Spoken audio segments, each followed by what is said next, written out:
I dove headfirst into trying to answer the question of how do I optimize my gut health for both mental clarity and physical performance. Now, a lot of people who go into a keto diet or carnivore where they essentially eliminate all carbs, which is your sugars, so your fruit and your grains, that all breaks down to sugar in your body. And whenever you eat these sugars, a lot of the times it'll cause this brain fog where you can't necessarily think clearly. And the idea is that going on to a carnivore or a ketogenic diet would be better for something like business, where you need your brain capacity to actually win. But on the other hand, carbs are essential for performance when you're working out. The studies have always shown that carbohydrates are what you need to perform well in some sort of a sport or war. You need carbohydrates because they're quick acting energy. So, my mission is to find out how do you optimize both of those things? How do you get the mental clarity from a carnivore diet, a keto diet? And how do you get the performance like you're eating Rice Krispies before you're working out? My theory for this was that it had something to do with the bacteria inside of our gut. We have 10 times more bacteria inside of our gut than we have cells in our body. That means that we're only really 10% human. The rest of us is some sort of a bacterial colony. So it makes sense to want these bacteria to be happy. And if they are happy, then good things are to come. Now, my first hypothesis on how to do this was through the introduction of probiotics, which are adding helpful bacteria back into your gut to help combat the bad bacteria that maybe cause acne, that maybe make you gassy, that make you smell whenever you work out. Maybe it makes you work out worse. Maybe it gives you brain fog whenever you eat these sugars. I want to give you an analogy. I want you to imagine you're playing some sort of a video game. And whenever you're first starting this video game, your lifeline, what's keeping you alive, is you're getting a stimulus check of like 1,000 bits or scrap or whatever the currency is. You're getting 1,000 of these every week in game time. Now, at first, this is huge. You're broke, but as we all know, it's ridiculously easy to make money in most video games. So eventually, you're a millionaire. You've played the game for a couple hours. You've got millions of dollars. Now you won't even open your mailbox to check for the stimulus check because $1,000 isn't even going to impact you when you have millions. I have the same critique with probiotics for most people because you have trillions of bacteria competing for space inside of your gut, and probiotics will only introduce a few billion. Now, they do have these mega doses of probiotic supplements, but I'm against probiotic supplements. I think they're very expensive. You can't guarantee that what they advertise is actually put in there. I just think it's a lazy way to try to optimize the gut. So, if probiotics aren't the solution for most people, what is the solution? You're going to hate me for saying this, but the solution is eat your fruits and vegetables. Fiber is what's on the outside of your apple. It's what's inside of all your vegetables, like your broccoli and your carrot. And the more fiber that you get, the better off you're going to be. Why is that? Fiber is this indigestible thing, and a lot of people think it just makes you poop better. But in reality, fiber is digested by these bacteria inside of our guts, albeit it may be in small amounts and it may make you poop better. But the more fiber that we can introduce, the better off our gut's going to be. The happier the good bacteria are going to be in our gut. The good bacteria are fed by the fruits and vegetables, and the bad bacteria are fed by the excess sugar in our diet. Now, what is this excess sugar? How can we optimize our diet to not feed the bad bacteria? Now, for you guys, a simple first step is going to be eliminate all the weird sweets, all the chocolate bars, candy that you're eating. Maybe you want like a Pop-Tart in the morning. I want you to eliminate all of that because that's ultimately going to make you hungrier and feed these bad bacteria. Although glucose doesn't directly feed the bad bacteria, glucose is half of what's in table sugar. The other half is fructose. Glucose doesn't really impact your gut too much. Most of it really gets absorbed and turned into energy. The problem is whenever fructose gets built up. Fructose is the sugar found in fruit, and it's also found in table sugar, which is half glucose and half fructose. It's called sucrose. Now, before I bore you with all of your terms, what you really need to know is the average adult can really only handle 50 to 75 grams of fructose per day. For reference, an apple is 9 grams of fructose, a banana is about 5 grams of fructose, and a mango is 30 grams of fructose. So if you're overdoing this fructose consumption because of some sort of a table sugar, or maybe you just eat a crap ton of fruit, maybe you drink a lot of fruit juices, that's a common culprit.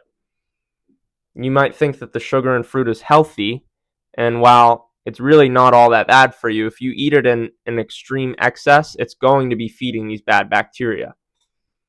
Now, I don't think many people eat far too much fructose from eating fruit. I think it's mostly from eating some sort of a snack that has 12 grams of added sugar. I think that stuff is what is really adding up and damaging our gut health. But if you want to optimize for your gut health, I would say if your gut health is already bad, if you have a ton of acne, if you smell and you always have a weird bloated gut and stomach pain, limit yourself to 25 to 40 grams of fructose a day. You can track that, or you can just cut out the sweets. I really think that the actionable step for this video is to eat more vegetables and cut out the sweets. That's really all you're going to need to get yourself on the right track for your gut health for 90% of people. But an average adult without gut problems, without more bad bacteria than good bacteria, is going to be able to handle 50 to 75 grams of this fructose. But I think if you're an adult with gut problems, you should really only be eating 25 to 40 grams of fructose. The reason that fructose specifically is what's feeding these bad bacteria is the small intestine can only absorb so much at one time. And it can only absorb so much in one day. So it's got an absorption rate at one time, but once it reaches the level of fructose that it absorbs and converts into the energy, the glucose, you're going to start to have problems. Why is this? Well, the fructose only stays in your small intestine for so long. Your small intestine absorbs what it needs, and then it dumps the rest in the large intestine. If there's a lot of fructose in that large intestine, it starts to ferment, and the bad bacteria start to thrive. So, avoid excess sugar in general. It's really not that important if you limit the fruit. That's the step that I'm going to be taking, is I'm going to be taking an extreme route, but really cut out the sweets, eat more vegetables. They say eat the rainbow. That is absolutely true. All these different varieties of vegetables that you can eat. If you track on something like MyFitnessPal, a calorie tracker, it'll tell you how much fiber you're eating if you log all the vegetables and such. So 25 grams is that golden number. But really, if you don't eat vegetables right now, something like 10 grams would be a huge first step, and that would honestly be better for you because you don't want to overload your gut if it lacks the bacteria that can actually eat the fiber. If you eat too much at the start, the bacteria they're going to get full and then they're going to leave the rest, and then you're going to be bloated, you're going to be gassy, you're going to be getting these symptoms of bad gut health. Now, there's 3 groups of people that I would say should introduce probiotics. Probiotics are really good when your money is really low. These bacteria are going to be really good whenever you're on something like antibiotics, where every piece of bacteria in your gut is being killed. You're going to want to reintroduce the good ones, especially if some are killed to extinction. You definitely want good bacteria thriving in your gut, so it's important to reintroduce these through some sort of homemade sauerkraut, a homemade kombucha, a homemade yogurt, something with probiotics in it. You want a diverse number of species, and that will get you right.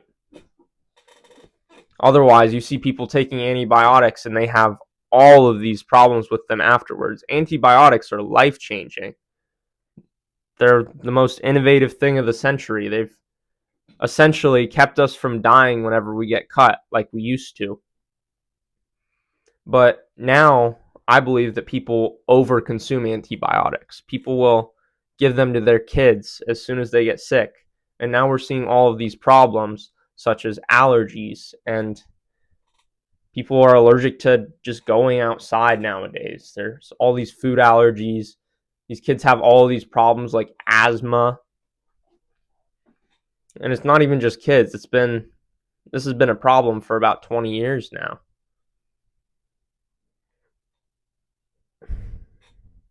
So that's a little side tangent. I'm pretty against antibiotics unless you need them. Absolutely, if you need them, take them. And then just make sure that you're reintroducing these probiotics. The next group of people that I would suggest take probiotics, find some way to get probiotics in your system, are infants. Now, I'll spare you all the details, but whenever an infant is born normally, it gets the probiotics, the bacteria in its gut that it needs from its mother. But the problem is a shockingly high amount of newborns are born by C-section. That is when the mother's stomach gets cut open and the newborn is pulled out. And the problem with this is the newborn doesn't go through the normal process of birth, so it's not getting the bacteria that it needs, primarily the lactobacillus strand that makes up 50% of your gut. And then I also believe that that's what causes a lot of problems in newborns. Same thing with an infant formula. There's probiotics in your mother's breast milk. And what's the formula in the infants instead?